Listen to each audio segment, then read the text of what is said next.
করতে পারিনি, তাই এই বন্দী সামগ্রী আমি হত্যা করেছি।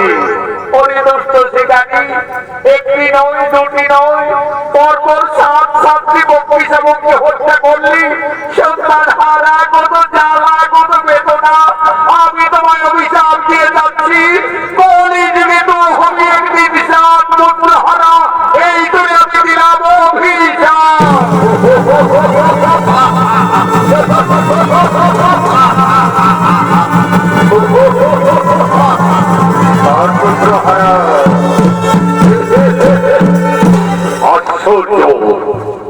নারী হয়ে বহুকাল কলিযুগে আমি হব সাত পুত্র হারা, অভিশাপ দিয়ে ওই নারী কোথায় অদৃশ্য হলো? এই জঙ্গলের উপর সেই সুন্দরী নারী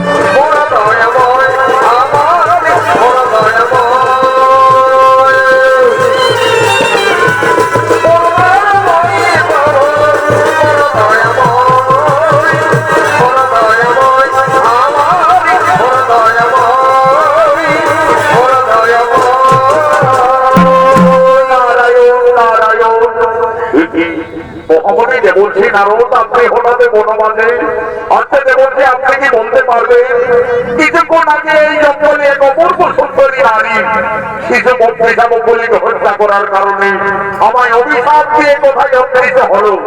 আমি হব কলিযুগে সাত পুত্র হারা। সেই নারীটিকে বলতে পারবেন? নারায়ণ নারায়ণ, এই শিকারী তুমি তোমার পাপ করলে তাকে চিনতে ভুল করলে। যে নারী তোমায় অভিশাপ দিয়ে গেল সেই হলো আদ্যাশরী মহামায়া দেবী দুর্গা। দেবী দুর্গা দেবী দুর্গা মাতা আমায় অভিশাপ দিয়ে গেল, অথচ পাপ নয় আমি তাকে চিনতে পারলাম না। যার জন্য তপস্যা করে যুগ যুগ ধরে মানব মানবী দর্শন পাই না, সেই মমতা বই দেবী দুর্গা আমায় সেখায় দেখা দিয়েছিল। মহামণি, আপনি কি বলতে পারবেন আমি মাতৃ অভিশাপ থেকে কিভাবে মুক্তি পেতে পারি? নারায়ণ নারায়ণ, দেবী দেবতাদের অভিশাপ না হই খণ্ডন, কলিযুগে তোমার সাত পুত্র হারা হতেই হবে। তবে বনের পশু পক্ষীকে হত্যা করে তুমি অভিশাপ পেয়েছ, আমার আদেশে তোমাকে মাতৃ অভিশাপ ব্যর্থ করলে হবে। এই জঙ্গলের পশু পক্ষীদের নিজের সন্তানের মতো লালন পালন করতে হবে। আমি তাই করব, আমি তাই করব মহামণি।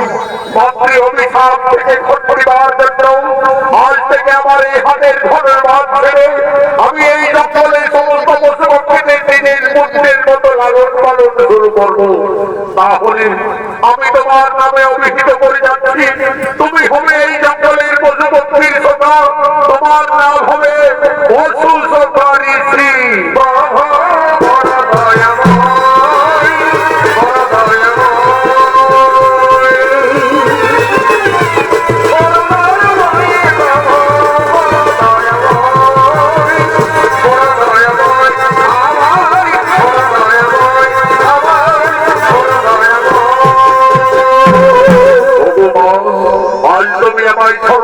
অভিশাপ দিয়ে গেলে মাতা, তোমার অভিশাপে আমি যদি কলিযুগে সাত পুত্র হারা হইবা, তুমি আমিও প্রতিজ্ঞা করে যাচ্ছি মাতা, সে যদি যায় আমার অমূল্য সম্পদ, সে যদি যায় যদি পুত্র বলিও, তথাপি আমি কোনদিন বুঝি ওই নারীর চরণ, নারীর চরণ, নারীর চরণ।